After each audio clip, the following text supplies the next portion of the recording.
में दोस्तों, तो मैच से कबल पाकिस्तानी हेड कोच आकब जवेद ने मीडिया से गुफ्तगू करते हुए कई अहम सवालात के जवाब दिए। लेकिन जब सहाफ़ी ने उनसे सवाल किया कि पाकिस्तानी जो वनडे स्क्वाड है इसकी परफॉर्मेंस चैंपियन ट्रॉफी में अच्छी नहीं रही, तो अब देख रहे हैं कि न्यूजीलैंड के अगेंस्ट पाकिस्तानी टीम किस तरह की परफॉर्मेंस दिखाती है। तो उनका कहना था कि हम सेम जो चैंपियन ट्रॉफी में उसी परफॉर्मेंस पर तो खिलाड़ियों पर भरोसा नहीं कर सकते। हालांकि उससे पहले हमने ऑस्ट्रेलिया में जाकर ऑस्ट्रेलिया में 22 साल बाद हराया।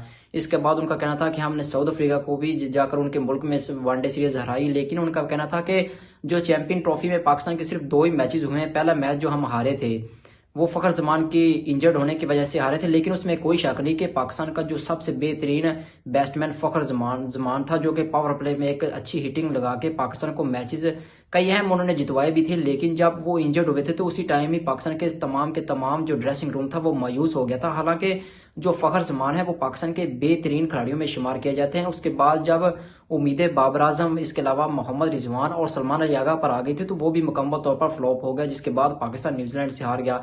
लेकिन सहाफ़ी ने जब सवाल किया कि क्या न्यूजीलैंड की कंडीशन पर पाकिस्तान का जो T20 स्क्वाड है वो बुरी तरह नाकाम हुआ है, क्या पाकिस्तान का जो वनडे स्क्वाड है उसमें आप किस नज़र से देख रहे हैं कि क्या वो पाकिस्तान को जितवाने की कोशिश करेगा या नहीं। तो उस पर उनका कहना था कि क्यों नहीं जितवाएगा, हालांकि हमने back to back 2 bilateral series जीती हैं। हालांकि हमने इसमें जिम्बाब्वे को ऐड नहीं किया, लेकिन ये एक पाकिस्तानी टीम की एक बहुत बड़ी एफर्ट है कि पाकिस्तान ने तकरीबन ऑस्ट्रेलिया को जाकर ऑस्ट्रेलिया में हराया, इसके बाद साउथ अफ्रीका को साउथ अफ्रीका में जाकर हराया। लेकिन कुछ शौकीन क्रिकेटर का यह भी कहना है कि जब हम ऑस्ट्रेलिया के खिलाफ वनडे सीरीज खेल रहे थे तो उस टाइम जो उनके मेन प्लेयर थे, जिनमें पैट कमन थे, इसके अलावा ट्रेविस हेड थे, स्टीवन स्मिथ थे, जोस हैजलवुड थे, मिचेल स्टॉक थे, वो उस वक्त बॉर्डर गावस्कर ट्रॉफी में भारत के खिलाफ जो मैचेस थे उसके लिए मसरूफ थे और वो उसके लिए तैयारी कर रहे थे। उनकी नई बिल्कुल टीम थी।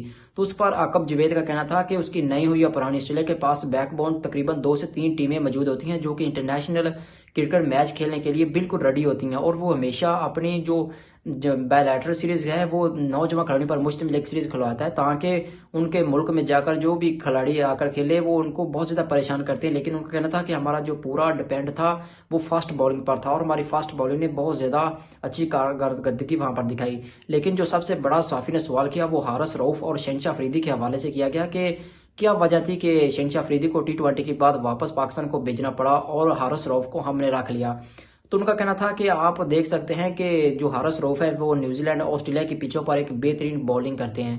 उनका कहना था कि हमने सिर्फ उसको T20 में रखा था ताकि वो यहाँ पर खेल के वापस पाकिस्तान चला जाए, लेकिन उन्होंने अपनी परफॉर्मेंस ऐसी दिखाई कि हम बहुत ज़्यादा मुतासर हो गए और हम हारिस रऊफ को इसी टीम में रखने पर मजबूर हो गए। लेकिन शहनशाह अफरीदी के हवाले से जब उन्होंने सवाल किया तो उनका कहना था कि शहनशाह अफरीदी इस बार मुकम्मल तौर पर फ्लॉप हो गए। हालांकि आप लोगों ने देखा है कि हम किस परफॉर्मेंस पर उसको रखते हैं। तो मेरे ख्याल में ऐसा लग रहा है कि शहनशाह अफरीदी अब पाकिस्तान की जो सिलेक्शन कमेटी है या फिर कोचिंग स्टाफ है उसकी नज़रों से दूर होते हुए नजर आते हैं। हालांकि शहनशाह अफरीदी एक बेहतरीन पाकिस्तान के पास एक चॉइस थी, जो कि विकेट टेकर थे, बेस्ट बॉलर थे पाकिस्तान के, जो कि पावर प्ले में पाकिस्तान को 2 से 3 विकेटें लेकर दिया करते थे तकरीबन 2-3 सीरीज से। लेकिन जब चैंपियन ट्रॉफी और ट्राई सीरीज में शहनशाह अफरीदी मुकम्मल तौर पर फ्लॉप हो गए, लेकिन अब पाकिस्तान क्रिकेट बोर्ड उस पर एतमाद नहीं करना चाहता। तो अब देखना होगा कि पाकिस्तान की जो बैटिंग पिच है या फिर जो बैटिंग सिलेक्शन है वो किस तरह कामयाबी करती है वो न्यूजीलैंड के खिलाफ पहले वनडे मैच के। लेकिन जो पहला वनडे मैच है वो आज खेला जाएगा।